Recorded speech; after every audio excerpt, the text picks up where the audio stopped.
como que nossos pensamentos e sentimentos interferem na realidade e por que não existe acaso.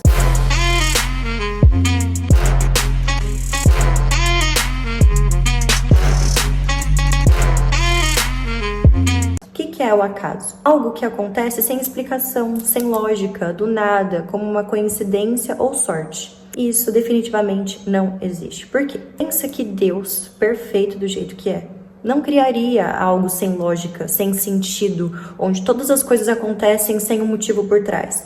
Como diz Albert Einstein numa frase que eu adoro, Deus não joga dados. Então não existe isso de sorte. Tudo acontece por um motivo. Uma seguidora falou pra mim essa semana, que foi inclusive o motivo de eu vir fazer esse vídeo, que ela foi assaltada. E isso gerou muita angústia, muito sentimento ruinal, que ela não conseguia entender por que isso foi acontecer com ela. Então, fica aqui nesse vídeo que no final eu vou contar pra vocês, após uma explicação, porque vocês precisam entender uma base antes de chegar no motivo de um assalto. E aí vocês vão entender realmente por que isso acontece.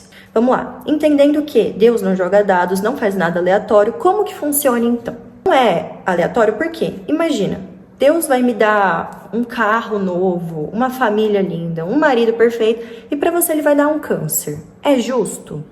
Não, não é justo. E Deus não é injusto. Ele criou leis. Essas leis que são chamadas as leis universais. E várias delas têm todas as explicações, não vou me aprofundar nisso aqui agora, mas várias delas mostram que tudo que acontece na nossa realidade, para vir para a realidade, passa primeiro por dentro de nós. Vem através dos nossos pensamentos e dos nossos sentimentos e o que a gente está emanando. Então, pensamentos, sentimentos, as imagens mentais que a gente carrega, as palavras que a gente fala, todo o conteúdo que a gente vai absorvendo vai gerar a nossa assinatura vibracional. É uma frequência e a gente emana essa frequência o tempo todo. Quer você saiba disso, acredite nisso ou não, você está emanando uma frequência agora. A gente consegue ter um parâmetro de como é essa frequência se a gente parar para prestar atenção em como a gente está se sentindo. O sentimento ele é como se fosse o termômetro dos nossos pensamentos. Se você agora pensar em alguma coisa muito triste, você vai ficar triste. Você vai começar a sentir essa tristeza.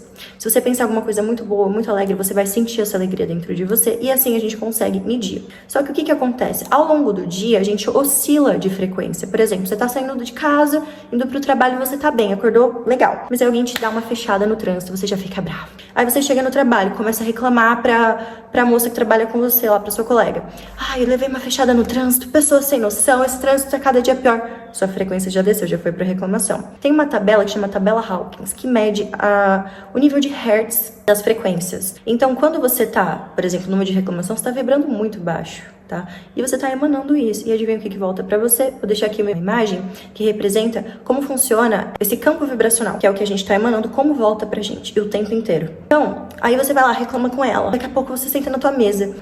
Que saco de trabalho, eu não aguento mais isso, pra receber nada. Aí você vai falar com o cliente, ele é super grosso com você. E aí, as coisas começam. Entendeu? Você tá vibrando naquilo, adivinha qual o nível que vai ficar a tua frequência? Adivinha o tipo de coisa que você vai atrair pra tua vida? Exatamente do mesmo tipo que você tá emanando. Então a gente tem que tomar muito cuidado com o que a gente pensa, com o que a gente sente, porque é isso que vai voltar pra gente. Não é assim, você acorda, eu vou aqui, obrigada a Deus por ter acordado mais um dia. O resto do dia você passa falando mal dos outros, reclamando, julgando, de mal com a vida. Você vai continuar assim, entendeu? Atraindo coisas ruins pra tua vida. Então é assim que funciona esse campo eletromagnético. Ok, agora vamos explicar como que acontece a questão do assalto. Imagina que tem um ponto de ônibus e lá tem 10 pessoas. Dessas 10 pessoas chega o assaltante e rouba 9, mas tem uma que ele não vê. Eu tenho um vídeo aqui na minha galeria, vou deixar aqui pra vocês verem enquanto eu falo, que ele representa muito isso. Tava um bar cheio de gente. E tinha um cara que tava no celular. Chega o assaltante e esse cara no celular. E aí colocaram lá, o homem distraído, tararará. Mas o cara vai, rouba o bar, leva um monte de coisa e simplesmente não faz nada. E ele tava armado. Com o cara que tá no celular. O cara fica lá olhando assim, quando ele vê, tá todo mundo no chão. O cara acabou de levar uma grana do caixa e com ele o bandido não faz absolutamente nada. Voltando pro exemplo do ponto de ônibus. Essas 10 pessoas que estão no ponto, ele vai lá e rouba as 9. E tem uma que ele não vê. Por que ele não vê? Essa pessoa tem sorte? É coincidência? Ou que Deus tem seus preferidos? Não.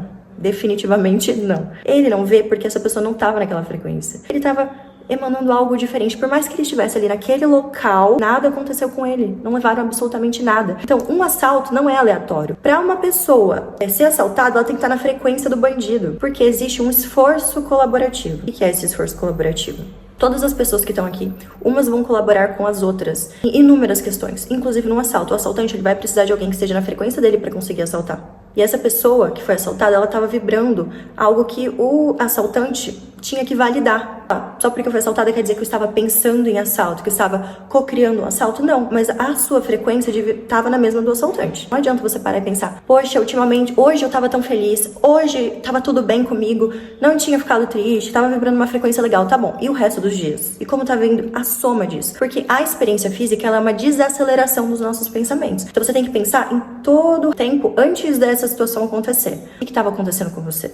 Outro detalhe, tá? Tem a questão de condição latente. O que é uma condição latente? É um risco, um problema que ele existe, que ele tá ali e que você tá ignorando. E que pode vir causar uma falha futura. Um exemplo disso, uma rachadura na parede. Uma rachadura pequena e ela vai aumentando. E você dia após dia ignora essa rachadura. De repente ela cresce e cai a parede da sua casa. E ela é uma condição latente que você estava ignorando. Qual que é a condição latente dessa situação? Você sai do trabalho, tarde da noite, todos os dias. Você sente medo, mas você pensa, não, vou fazer uma oração aqui e vou com medo mesmo. Esse medo, vai com medo mesmo, é o maior erro, porque o medo, ele pode ser nosso aliado. Tem que ser melhor amigo do medo, porque ele tá te mostrando que tem alguma coisa errada, alguma coisa ali que você precisa resolver. Ou seja, uma condição latente. O que você tem que fazer? Poxa, eu tô sentindo medo de sair essa hora. Vou tentar trocar de turno, vou tentar arrumar outro emprego, vou tentar achar um outro jeito de ir embora, ou ir alguém comigo, de algum jeito que eu não emane esse medo. Porque, poxa, você ignora, quando você ignora o medo, você tá sendo um otimista burro. Você tá vendo ali que pode acontecer alguma coisa, a sua vibração